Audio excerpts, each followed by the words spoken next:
Santapan Harian, Senin, 24 Agustus 2020.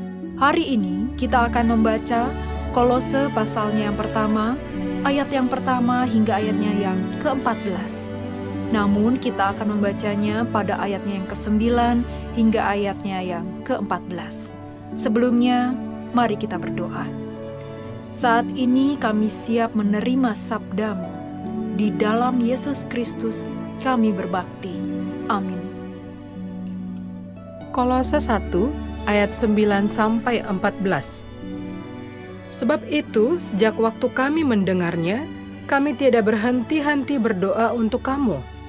Kami meminta supaya kamu menerima segala hikmat dan pengertian yang benar untuk mengetahui kehendak Tuhan dengan sempurna, sehingga hidupmu layak di hadapannya, serta berkenan kepadanya dalam segala hal, dan kamu memberi buah dalam segala pekerjaan yang baik dan bertumbuh dalam pengetahuan yang benar tentang Allah, dan dikuatkan dengan segala kekuatan oleh kuasa kemuliaannya untuk menanggung segala sesuatu dengan tekun dan sabar, dan mengucap syukur dengan sukacita kepada Bapa yang melayakkan kamu untuk mendapat bagian dalam apa yang ditentukan untuk orang-orang kudus di dalam kerajaan terang.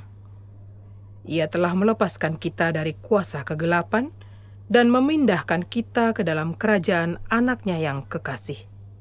Di dalam Dia, kita memiliki penebusan kita, yaitu pengampunan dosa.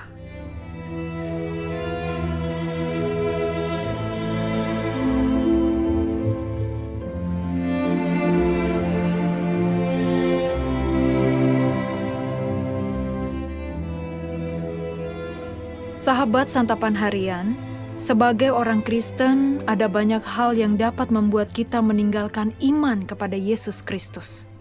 Kesusahan, penderitaan, serta kenyamanan hidup merupakan beberapa pemicunya. Oleh karena itu, kita memerlukan tompangan agar kuat bertahan dalam menghadapi itu semua.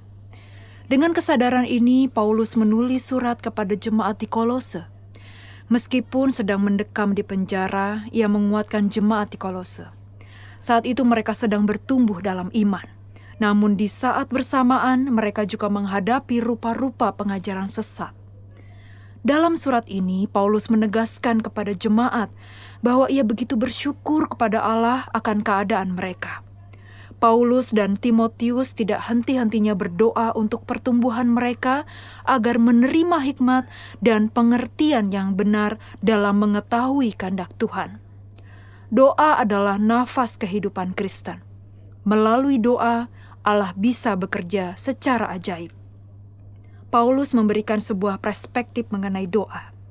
Menurut Paulus, doa bukan sekedar untuk kepentingan diri sendiri.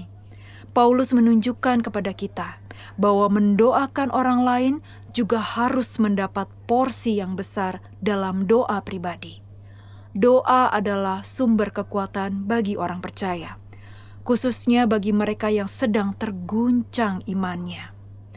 Dengan pemahaman ini, seharusnya kita sebagai orang Kristen semakin sering mendoakan orang lain. Sebaiknya kita menghentikan kebiasaan berdoa yang hanya terfokus kepada diri sendiri.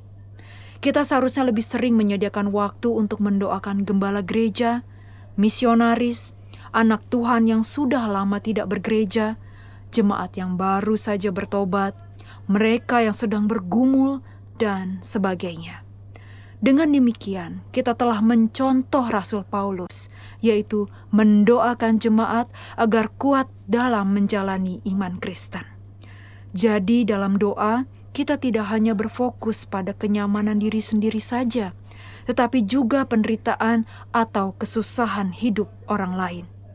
Mari kita memohon ampun kepada Tuhan jika terlalu sering terfokus kepada diri sendiri di dalam doa. Mari kita berdoa. Ajarilah kami untuk berbelas kasih kepada sesama.